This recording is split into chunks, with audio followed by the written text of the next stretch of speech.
Fala galera, estamos de volta com mais um vídeo aqui para o canal do Cenoura.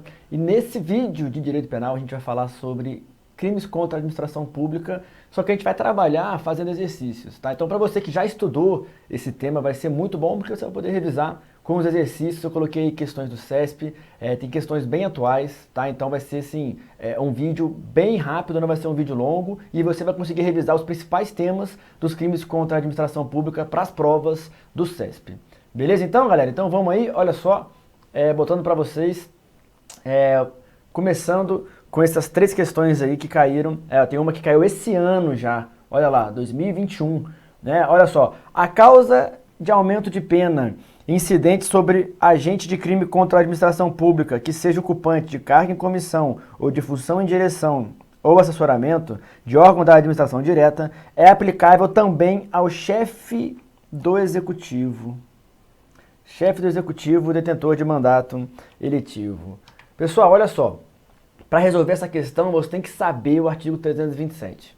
Tá? Na verdade, essas três questões que eu coloquei aí de cara são o artigo 327, que trata do funcionário público, aqueles funcionários públicos por equiparação e da causa de aumento, né? Se for ocupante de cargo de direção, chefia, assessoramento, da administração direta e da administração indireta, com exceção das autarquias. E você tem que saber o seguinte para resolver essa questão: não se aplica a causa de aumento aos parlamentares, mas se aplica aos chefes do executivo. É isso que o CESP queria que você soubesse. Beleza? Então aqui, ó, aplicável também ao chefe do executivo, questão correta, tá? Maravilha essa questão, vamos para a próxima. Para fins penais, o conceito de administração pública tem sentido restrito. Não alcança os servidores contratados por empresas privadas prestadoras de serviço tipicamente público. Então quando ela fala aqui, ó, não alcança, pessoal, tá indo exatamente de encontro, tá? Com o artigo, ó, você tem que saber esse artigo, hein? Você tem que saber o artigo 327 do Código Penal. Está indo de encontro com esse artigo porque alcança sim as prestadoras de serviço, né, contratada, conveniada, que presta serviço tipicamente público. Então essa questão aqui, ó, tá erradinha. Maravilha? Próxima. Representante de conselho fiscal que se apropriar indevidamente de valores que estejam em sua posse em razão do cargo que exerce terá praticado peculato. O que ele quer saber aqui? Se o representante de conselho fiscal se enquadra no conceito de funcionário público. É só isso que ele quer saber, tá? E ó, eu vou dizendo para você, se enquadra, beleza? Representante de conselho fiscal se enquadra. Eu vou anotar mais outras hipóteses aqui que podem cair na sua prova. Ó, o advogado dativo também se enquadra. Advogado dativo. O estagiário, que cai bastante. Estagiário. Estagiário. O que mais? Dirigente sindical. Dirigente, tá escrito no finzinho, mas dá pra ler, né? Sim. Dirigente sindical. Então essa galera aí se equipara a funcionário público, por isso que essa questão tá correta. Pessoal, então olha só, primeiras três questões aí sobre funcionário público, para você ver que tem que saber o artigo 327 e os seus parágrafos. Você tem que saber. Assim, tem que saber não, né? Só se quiser passar. Tá bom? Vamos continuar? Próximo concurso, olha aí. Carlos, servidor público municipal, negou-se, após sua função ter sido alterada, a devolver o notebook do município que lhe fora cedido em razão de seu cargo para a realização de serviço que não mais faria para a prefeitura. Na delegacia, Carlos informou falsamente à autoridade policial que o aparelho havia sido furtado por alguém desconhecido. Durante a investigação policial, verificou-se que o notebook era utilizado na realidade pela filha do servidor para fins particulares. Considerando a situação e a legislação vigente, entendimento do STJ, é correto afirmar que Carlos responderá por... E aí vem, pessoal, olha só, vamos lá. Primeiro que você tem que saber aí, primeira coisa, vou voltar para a questão. Ó, primeira coisa que você tem que saber aí, beleza? Tava com a filha. Verificou-se que estava pela filha do servidor para fins particulares. Isso aqui, rapaz, isso aqui, ó, já configura de cara um peculato. Já sabemos disso. Só que na questão ele tem o peculato furto, o desvio, o erro de outrem. Então, primeiro, teve peculato furto? Para eu ter peculato furto, eu tenho que subtrair uma coisa que eu não tenho a posse. Eu tenho que subtrair uma coisa. Teve subtração aqui? Não teve subtração. Então já não é peculato furto. Peculato mediante erro de outrem. Eu tenho que ter recebido alguma coisa por erro e depois que eu recebi, eu me apropriei, tá? Olha, o que eu vejo aqui? Essa questão pode dar uma confusão, né? Porque fala assim, olha, ele não ocupava mais o cargo, ele recebeu o notebook para fazer uma coisa, só que como ele não estava mais no cargo, né? Ele negou-se a devolver. Aí fala, tá, aí, ó, pronto, recebeu, né? Peculato mediante erro de outrem, mas tome cuidado, porque ele deixa claro na questão que esse notebook foi usado pela filha dele para fins particulares. Filha dele para fins particulares. Então, esse peculato, galera, que a gente tem aqui, ó, é o peculato desvio, meu garoto. Meu peculato desvio, tá? Peculato desvio. E aí, ó, pronto, né? A gente já sabe a resposta, então. Letra B. Olha aqui, falsa comunicação de crime. Vocês percebam aí que ele quer que você saiba a diferença de denunciação caluniosa para comunicação falsa de crime, tá? A comunicação falsa de crime é o trote. É quando ele fala para a autoridade, olha, teve um crime, não especifica quem foi que cometeu, não especifica nada mais específico, tá?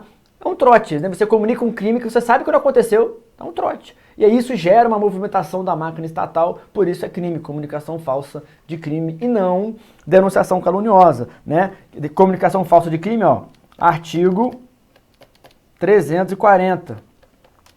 Depois você compara lá com o 339, inclusive o 339, que é denunciação caluniosa, teve alteração muito recente no final de 2020, muito recente, que se eu fosse você, eu li esse artigo porque ele vai cair na sua prova. O legislador tá doido para cobrar alterações legislativas, doido para cobrar, e essa é a mais recente. Mudou lá, não é só agora imputação de crime, se você imputar ato ímprobo, imputar infração disciplinar, né? Além da contravenção lá que tem a redução da pena pela metade, então mudou os procedimentos que são instaurados, tá, cara, tá abrangendo muito mais coisa a denunciação caluniosa. Se você for para a prova com a denunciação caluniosa antiga, você vai errar, beleza? Então, mais uma questãozinha resolvida, vamos aí para a próxima página, próximo combo de questões.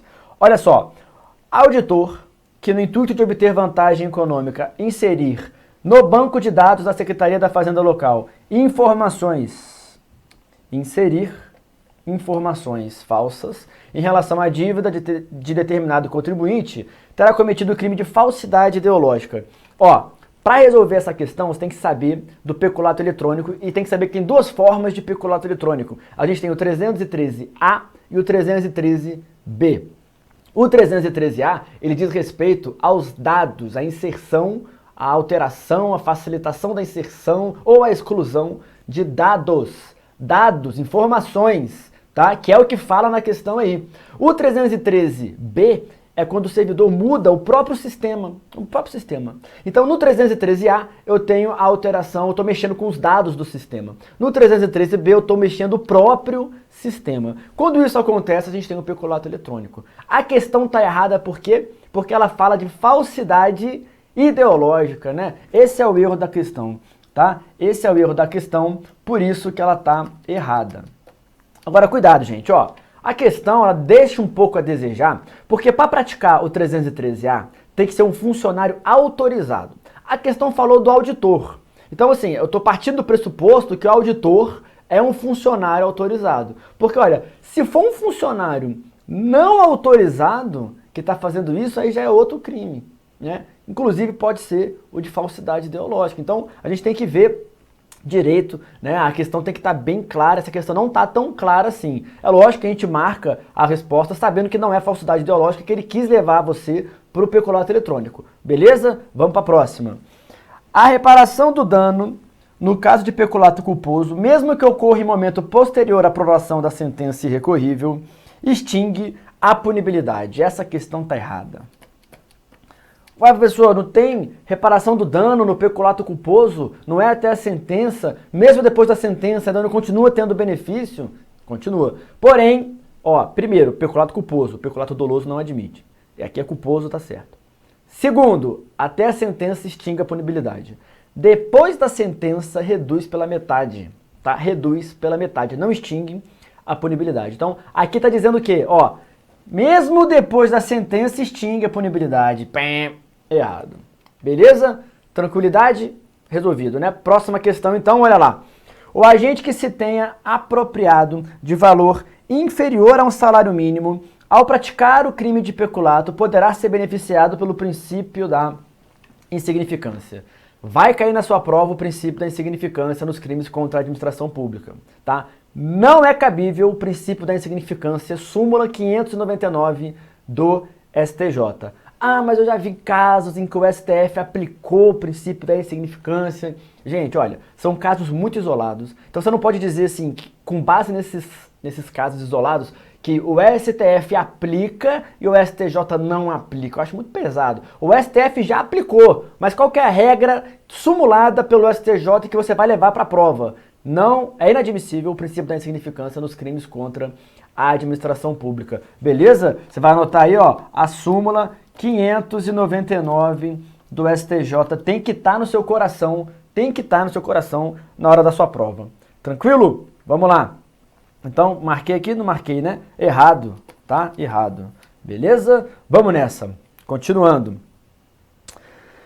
João, valendo-se de sua condição de servidor público de determinado estado, livre e conscientemente apropriou-se de bens que tinham sido apreendidos pela entidade pública onde trabalha e que estavam sob sua posse em razão do cargo. Ó, apropriou-se que estavam em sua posse em razão do cargo. Aqui eu já tenho qual crime, pessoal? Peculato, apropriação. Maravilha. João chegou a presentear diversos parentes com alguns dos referidos produtos. Pós-fato impunível, tá? Após a apuração dos fatos, João devolveu os referidos bens, mas ainda assim foi denunciado pela prática de peculato apropriação, crime a qual é prevista a pena privativa de liberdade de 2 a 12 anos e multa. Então, olha só. Após a apuração e antes da denúncia, o que ele fez? Ele devolveu os bens. Reparação do dano. Olha, essa reparação do dano, vocês percebam, rapidinho aqui, ó, que a gente está falando de um peculato doloso. Essa reparação do dano aí não extingue punibilidade, não acontece nada. Só tem reflexo de extinção de punibilidade a reparação do dano no peculato culposo. Beleza? Peculato doloso, reparou o dano, ou seja, se ele reparou o dano antes do recebimento da denúncia, a gente aplica o arrependimento posterior aqui, ó, causa de diminuição de pena do peculato doloso. A partir dessa situação, julgue os itens, vamos lá. A devolução dos bens apropriados indevidamente por João antes do recebimento é a hipótese de eficiente reparação do dano, maravilha. O que deverá ser considerado como causa de extinção, aí não, né? Aí não, acabei de falar para vocês, reparação do dano no peculato doloso antes do recebimento da denúncia, a gente tem arrependimento posterior do artigo 16 do Código, é uma causa de diminuição de pena. Então essa questão aí tá errada, tá? Errada, vamos nessa. Próxima. De acordo com o entendimento do STJ, se ele for primário, blá blá blá, será possível a aplicação, de novo, ó, não é possível, tá? Não é possível, e ele deixa bem claro aqui, ó, entendimento do STJ, de novo, súmula 599 do STJ. Rapaz, vai cair na tua prova, bicho. Súmula 599 do STJ. Maravilha? Vamos continuar? Então vamos. Bora, próxima. Servidor público que, violando o dever funcional, facilite a prática de contrabando, responderá como partícipe pela prática desse crime de contrabando. Aí tá errado. Então vamos conversar. Ó, vamos conversar sobre algumas coisas que eu acho importantes. Até estalar o dedo. Ó, primeiro, contrabando e descaminho. Qual que é a diferença? Contrabando é a entrada e saída de produto proibido do Brasil. Então, um produto que não pode no Brasil, está entrando e está saindo, contrabando. Beleza? Passou na fronteira, contrabando. Tá? Descaminho é você iludir no todo ou em parte o tributo referente à entrada, saída ou consumo de mercadoria permitida. Então, enquanto no contrabando eu estou falando de mercadorias proibidas que estão entrando e saindo, no descaminho eu estou falando só da parte fiscal da entrada e saída de mercadorias que são permitidas, tá? Como acontece, por exemplo, lá no sul, ali na Ponte da Amizade, tem muito cigarro, o pessoal tenta passar com cigarro de maneira clandestina ali, e ali não é contrabando de cigarro, porque cigarro é uma mercadoria permitida no Brasil, é um descaminho que eles estão cometendo ali. E aí, gente, a gente tem uma particularidade nesse crime, que é o caso do crime de facilitação do contrabando e descaminho. Se o funcionário público que está praticando, se a pessoa que está praticando, né, o contrabando ou descaminho, for o funcionário público responsável por combater, por fiscalizar a prática do contrabando e descaminho, ou seja, a gente criou um grupinho aqui, uma organização criminosa, em que a gente conseguiu colocar no nosso esquema o responsável lá pela fiscalização. Então, olha, fica tranquilo, pessoal, que lá na fiscalização já tem o contato do fulano, ele já está sabendo, vai fazer vista grossa. Nesse caso, todo o grupinho responde por contrabando ou descaminho, menos esse cidadão. Esse cidadão responsável pela fiscalização não responde por contrabando e descaminho. Ele responde por facilitação de contrabando e descaminho. É um crime previsto expressamente no artigo 318 do Código Penal. Beleza? Então, nesse caso aí, todo mundo responde por um crime e ele responde por outro. É uma exceção à teoria monista, em que os agentes que praticam o mesmo fato respondem pelo mesmo crime. Nesse caso é uma exceção, porque só esse cidadão vai responder por facilitação. Maravilha? Vamos para a tela? Ó, servidor que, violando o dever funcional, facilite, responde por contrabando? Não responde. Responde pela facilitação, que é o artigo 318. Maravilha? Ó, tanto o crime de contrabando quanto o crime de descaminho tem como fim específico regularidade fiscal. E aí, parece certo, mas está errado. A gente já conversou, somente o descaminho tem essa finalidade. O contrabando não está relacionado com a parte fiscal. Está relacionado com a entrada e saída de produto proibido. Beleza? Próxima. Funcionário público que é responsável pela fiscalização de entrada e saída de mercadorias. Ó, o responsável pela fiscalização, tá? Não verifica o correto pagamento do imposto devido, comete o crime de descaminho. Errado de novo, porque ele comete o crime de facilitação ao contrabando e ao descaminho. Vejam bem, pessoal, ó, questões recentes, ó, desse ano, 2020, 2021, tá? Então tem tudo para cair na sua prova, é um tema que o CESP gosta de cobrar. Essa coisa aí da facilitação com o contrabando e descaminho. Ele sempre joga que é contrabando e descaminho, você vai pelo bom senso, fala, é verdade, tá ajudando aqui no contrabando, é partícipe do contrabando, né? Coautor do contrabando, só que não, ele é autor de um crime próprio, que é a facilitação. Olha, você não vai errar essa, certeza. Vai para a tela, vamos continuar. Mais questões aí, ó. Em uma rodovia federal, próxima à fronteira do Brasil com o Paraguai, um caminhão foi parado e vistoriado por policiais rodoviários federais. Além do motorista e de um passageiro, o veículo transportava ilegalmente grande quantidade de mercadoria lícita de procedência estrangeira, mas sem o pagamento dos devidos impostos. Ou seja, aqui eu estou falando de descaminho. Beleza? O motorista, penalmente imputável e proprietário do caminhão, admitiu a propriedade dos produtos. O passageiro, ó, aqui tinha o motorista e o passageiro. O passageiro, servidor público alfandegário, lotado no posto de fiscalização fronteiriço pelo qual o veículo havia passado para adentrar em território nacional.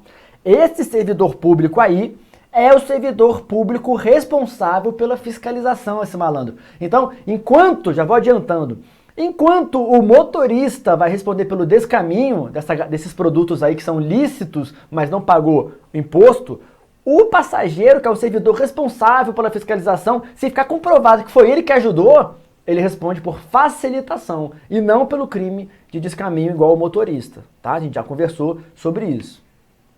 Aí vem, caso fique comprovada a participação do servidor público, ele responderá por descaminho em sua forma qualificada. Errado, ele responderá por facilitação.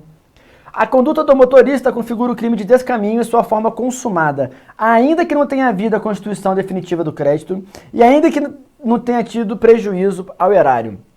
Olha, o crime de descaminho ele se consuma assim mesmo. Não precisa do crédito tributário, não precisa, tá, da constituição do crédito tributário, não precisa ter causado prejuízo ao erário. Basta a entrada, a saída ou o consumo da mercadoria sem o pagamento do tributo devido. Beleza? Então essa questão aí, ó, que fala, isso aqui mesmo sem, exatamente, mesmo sem o crime se consuma, questão correta.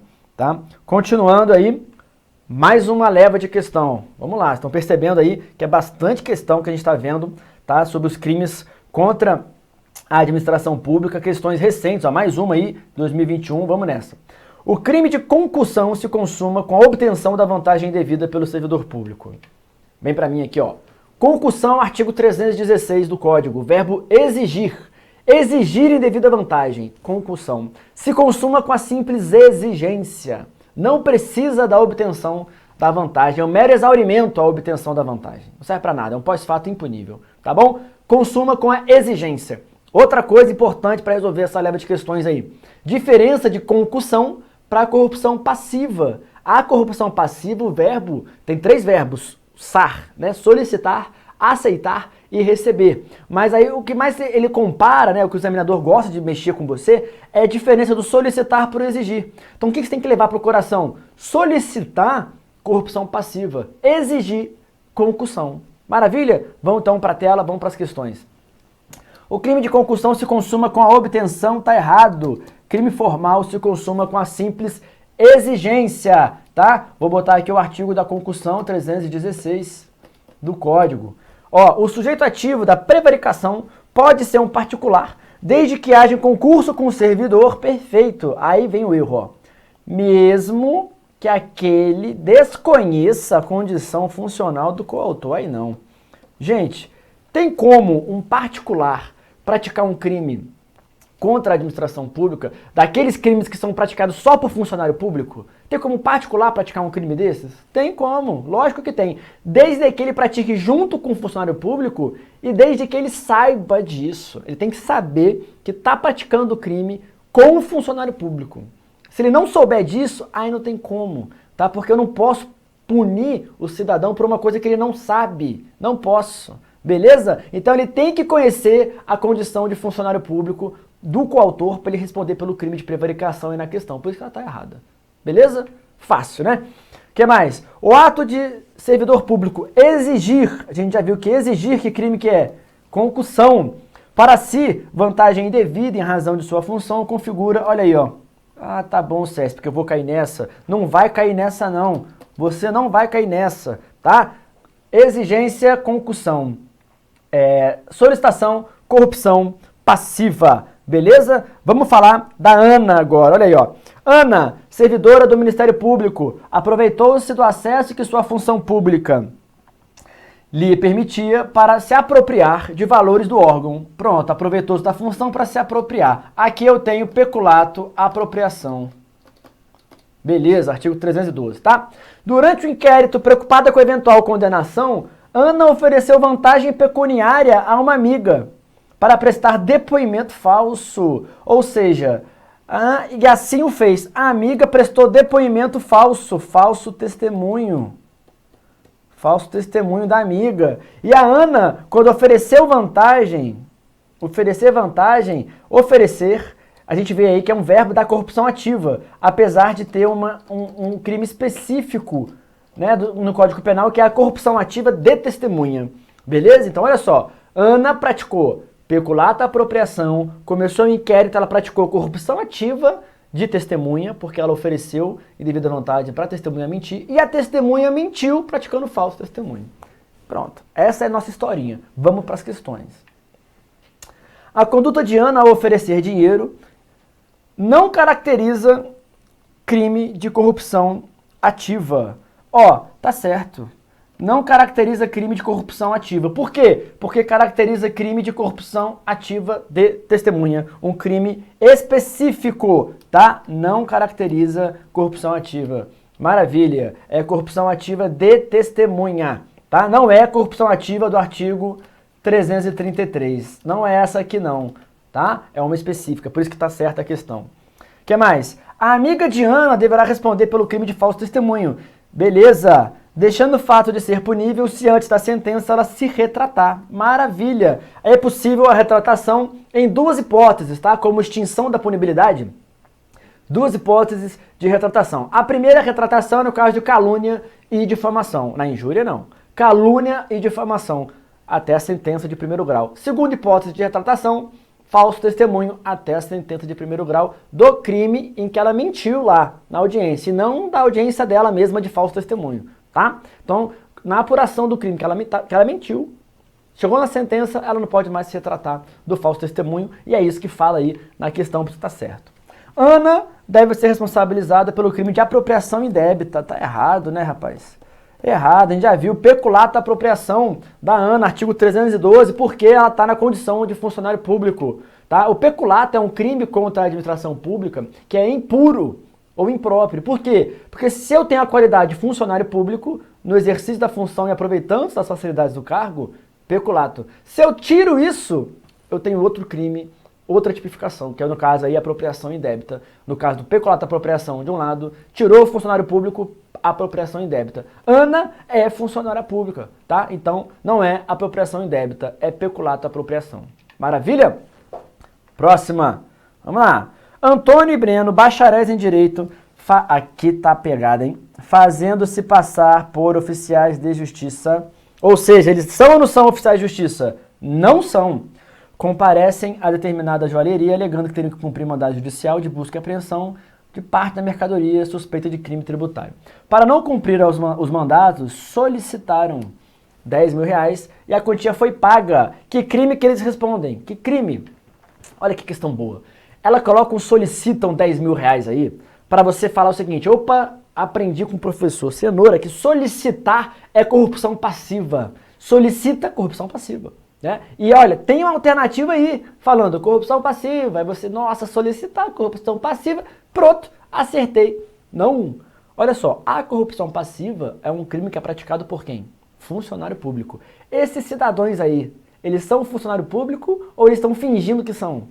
Ah, moleque, eles estão fingindo que são, fazendo-se passar por oficiais de justiça. E quando alguém finge que é funcionário público, cai aqui, ó, na usurpação. Ó, artigo 328 do Código Penal, usurpação de função pública. Ó, a pegadinha tá aqui, ó. O golpe tá aqui, ó. Cai quem quer, tá? O golpe tá bem aí, bonitinho esse golpe. O que mais? Vamos lá, próxima. Milton, valendo-se de sua condição de servidor público e cedendo, aqui vem, cedendo a pedido de amigo íntimo, deixou de cumprir seu dever funcional, tá? Nessa situação, Milton responde por qual crime? Qual crime que Milton responde? Gente, olha só. Duas diferenças aqui que você tem que ter com relação a prevaricação e corrupção passiva privilegiada. Corrupção passiva privilegiada, artigo 317, parágrafo 2º do Código. Prevaricação, 319. Vamos lá. Corrupção passiva privilegiada do 317, parágrafo 2º. É quando a gente faz, retarda ou deixa de fazer, infringindo o dever funcional, alguma coisa, em razão de um pedido de outra pessoa. Está cedendo a um pedido ou a influência de alguém. Então, na corrupção passiva, tem alguém influenciando. O interesse não é meu. O interesse é desse alguém que está me influenciando. Na prevaricação, ele faz a mesma coisa, só que é cedendo a um próprio interesse pessoal, um sentimento pessoal. Então, aí eu tenho prevaricação. Não tem ninguém me influenciando. Eu mesmo, pelo meu próprio sentimento, tá? Eu quero deixar de fazer, eu quero infringir meu dever funcional. Então, uma grande diferença de prevaricação para corrupção passiva privilegiada. Reparem que aí na questão, ele deixou claro que ele está cedendo a pedido de amigo íntimo. Ceder a pedido é o crime de corrupção passiva privilegiada do artigo 317, que eu já falei, ó, parágrafo 2º do Código. Mamãozinha, essa aí. Não tinha nem prevaricação nas alternativas para você se confundir, tá? Mamãozinha. Joaquim, vamos lá. Joaquim, fiscal de vigilância sanitária de determinado município brasileiro, estava licenciado do seu cargo público quando exigiu, ó, o verbo exigir aí, já vimos que verbo exigir é o crime de concussão. Concussão, artigo 316. É determinada vantagem econômica para si em função do cargo público, a fim de evitar outra coisa. Olha só, a pegada dessa questão tá aqui, ó. Ele estava licenciado, rapaz. E se ele comete o verbo exigir, que é da concussão, enquanto ele está licenciado? Mesmo assim, eu continuo tendo concussão? Eita, professor, agora, rapaz, lá no artigo da concussão, 316, você vai ler o seguinte: exigir para si ou para outrem, devido à vantagem, ainda que fora da função pública ou antes de assumi-la, mas em razão dela. Ou seja, não interessa se está dentro ou fora da função pública, desde que seja em razão da função pública.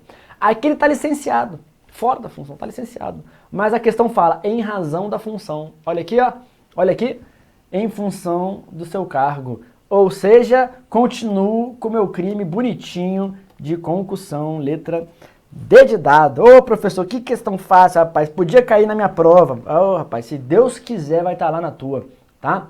E olha aí, ó. Mais duas questõezinhas desse ano. Ué, já teve prova esse ano? Pois é, já teve. Ó, o tipo penal do crime de desacato é imputável a servidor público no exercício de suas funções. Olha essa questão boa. Primeiro que você tem que saber. Desacato é um crime que pode ser praticado por qualquer pessoa, que é quando alguém ofende o servidor público no exercício da função. Só que aí ele está falando do servidor público como réu. Olha, ele fala assim, ó, vamos ler de novo? Ó, o crime de desacato é imputável a servidor público. Ou seja, eu não está falando do servidor público vítima. Um servidor público pode cometer, no exercício da sua função, o crime de desacato? Ele quer saber, o servidor público ele tem imunidade com relação ao crime de desacato? Que isso, rapaz? Se um servidor público ofende outro servidor público no exercício da função, em razão da função, desacato. Beleza? Desacato. Então, essa questão aí, ó. O tipo penal de desacato é imputável? É imputável, sim. Maravilha. Questão desse ano, hein? A oposição manifestada pelo indivíduo mediante resistência passiva. Sem o uso da violência. Sem o uso da violência. Contra a ordem emanada de autoridades policiais que pretendessem levá-lo à delegacia, sem que houvesse flagrante, é suficiente para caracterizar resistência. Gente, vamos lá. Ó, crime de resistência, artigo 329. Para eu ter resistência, eu tenho que ter violência ou grave ameaça. Violência ou grave ameaça. Sem violência ou grave ameaça, não tem resistência. Que crime que eu tenho? Desobediência. A desobediência que é chamada de resistência passiva. É uma resistência passiva. Eu estou desobedecendo uma ordem que é legal. Se for ordem ilegal, não tem desobediência. Ordem legal, tá? Sem violência. Estou desobedecendo sem violência. Isso é resistência passiva. Isso é desobediência e não resistência. Desobediência do artigo 330 do Código Penal. Beleza? Então aqui não é resistência, tá? É desobediência do artigo 330. Por isso, essa questão aqui, ó, errada. Questão desse ano, moleque. O crime de resistência somente ocorre quando há oposição de ato legal, mediante violência ou ameaça, não se configurando se o ato for ilegal. Perfeito. Não existe resistência se o ato for ilegal. Se eu estou resistindo a uma coisa ilegal, não tem resistência, tá? O crime de resistência é quando tem uma ordem legal ali, um ato legal querendo ser praticado e eu vou lá com violência ou grave ameaça e fico resistindo. Aí eu tenho resistência. Se for ilegal, aí eu perco uma das alimentares, tá? E não tem mais resistência. Beleza? Próxima.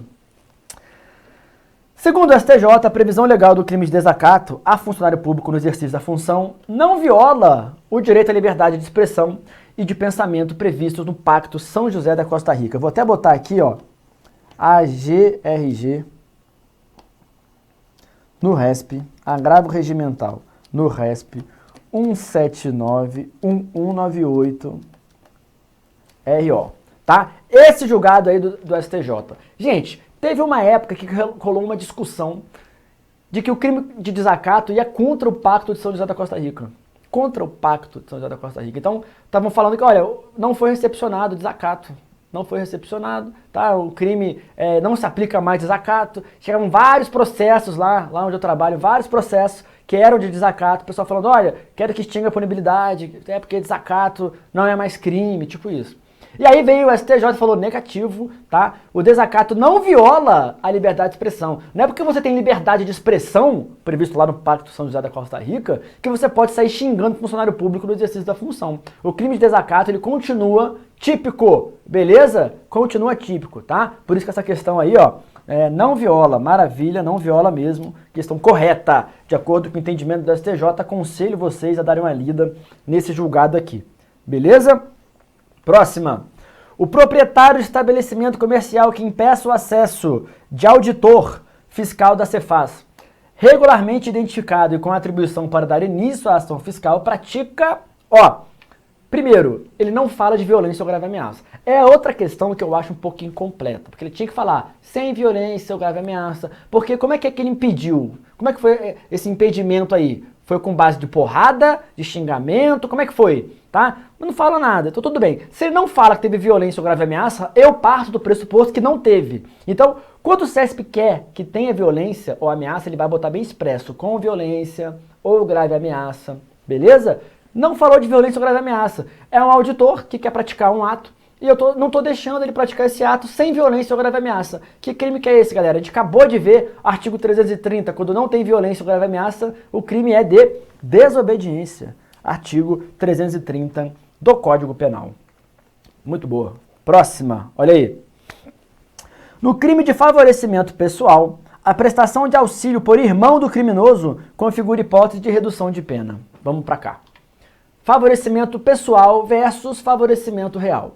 Favorecimento pessoal, eu estou ajudando a ocultar uma pessoa. Favorecimento pessoal.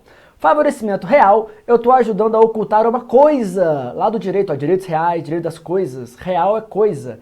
Favorecimento real, coisa. Favorecimento pessoal, pessoa. No favorecimento pessoal, e só nele, não tem essa previsão no favorecimento real, a gente tem uma hipótese de isenção de pena. Isenção de pena. Não é redução de pena. É isenção de pena. Isenção.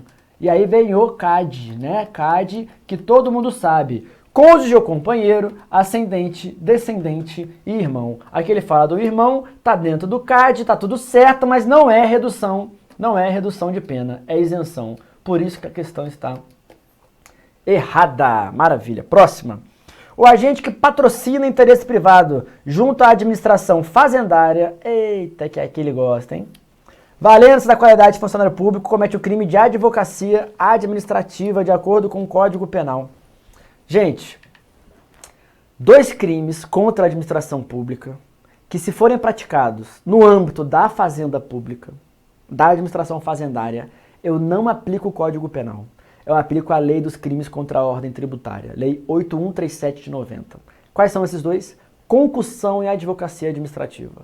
Tem três incisos, né? Os dois principais do artigo 3º lá da lei, os dois incisos principais, concussão e advocacia administrativa. Então, se eu tenho concussão no âmbito da administração fazendária, ou se eu tenho uma advocacia administrativa no âmbito da administração fazendária, eu não aplico o Código Penal. Eu aplico a lei 8.137 de 90. E a questão trouxe esse caso. Olha aí, ó. A administração o quê? Fazendária. A advocacia administrativa, Código Penal errado. Não é Código Penal, aqui é a lei 8137 de 90. Beleza, rapaziada? Que mais? Contador que fizer afirmação falsa em processo administrativo pratica falso testemunho. O que você tem que saber aqui? Todo aquele rol de pessoas que praticam falso testemunho, né? Testemunha, perito, contador, tradutor, enfim, intérprete. Todo mundo comete o crime de falso testemunho ou falsa perícia, que está lá no 342. E essa mentira pode ser praticada em processo administrativo? Pode, não tem problema. Então aí o que ele fala? Contador, tá certo. Processo administrativo, tá certo. Falso testemunho, tá certo. Maravilha. Ó, artigo 342 do Código Penal. Beleza? Tá acabando, hein? Ó, mais uma pra gente fechar esse bloco de questões aqui contra a administração pública. Olha aí, ó. Para influenciar promotor de justiça. Promotor de justiça. A não oferecer denúncia contra Lúcio, Mário, analista do MP, solicitou ao provável denunciado a quantia de R$5.000. Lúcio pagou. Então, ó, Mário, para influenciar, solicitou. Lúcio pagou. Então, tá aqui, ó, Lúcio pagou o valor. Mas Mário não comentou o assunto com um membro do Ministério Público. E a denúncia foi oferecida de qualquer jeito. O que ele quer que você saiba aí? Tá? Que crime que foi cometido por Mário e por Lúcio. Beleza? Pessoal, ó, para saber o crime que foi cometido por Mário, você tem que saber não, né? Só se quiser passar. Só se quiser passar. Tem que saber a diferença da exploração de prestígio para o tráfico de influência. Porque os dois crimes são idênticos. A diferença é que na exploração de prestígio, eu tenho uma mentira de influência em alguns servidores específicos, tá? Que eu vou botar para você na tela aí. Ó, vou botar para você uma tela branca aqui. Tela branca. Então vamos lá, ó. Você tem que saber aqui, ó, artigo 332 versus o artigo 357. Então aqui eu tenho tráfico de influência. Aqui eu tenho a exploração de prestígio. O que é importante você saber, pessoal? Nos dois casos, o agente ele não tem influência. Ele finge que tem, ele fala, olha, eu tenho influência sobre o promotor. Se você me der tanto, eu falo com ele. Mas é mentira, vai falar nada. Nem conhece. Se bobear, nem conhece. Entendeu? Então é uma mentira. Eu finjo que eu tenho influência, né? Eu finjo que eu tenho prestígio, tá? Mas eu não tenho, beleza? Primeira coisa. Segunda coisa, vamos lá. Aqui é quando eu uso, né, no tráfico aqui de influência, eu estou falando de qualquer servidor. Qualquer servidor. Ou seja, quando eu minto que eu tenho influência, essa minha influência é relacionada a qualquer servidor público. Ah, eu tenho influência com o presidente. Ah, eu tenho influência com outro cara aqui. Ah, qualquer um deles. Se esse servidor que eu estou falando que eu tenho influência ou prestígio for um grupo seleto de servidor, aí eu saio do tráfico de influência e eu venho para a exploração de prestígio. Então, para você saber que crime que é, tem que saber quais são esses servidores, tá? E eu trouxe para vocês, vou botar aqui, ó, trouxe para vocês o mnemônicozinho, tá? Que pro Juju é um cara muito jumento, né? A gente chama o jumento de Juju. Pro Juju, a Petra, você vê que tem que ser poliglota, tá? Petra in...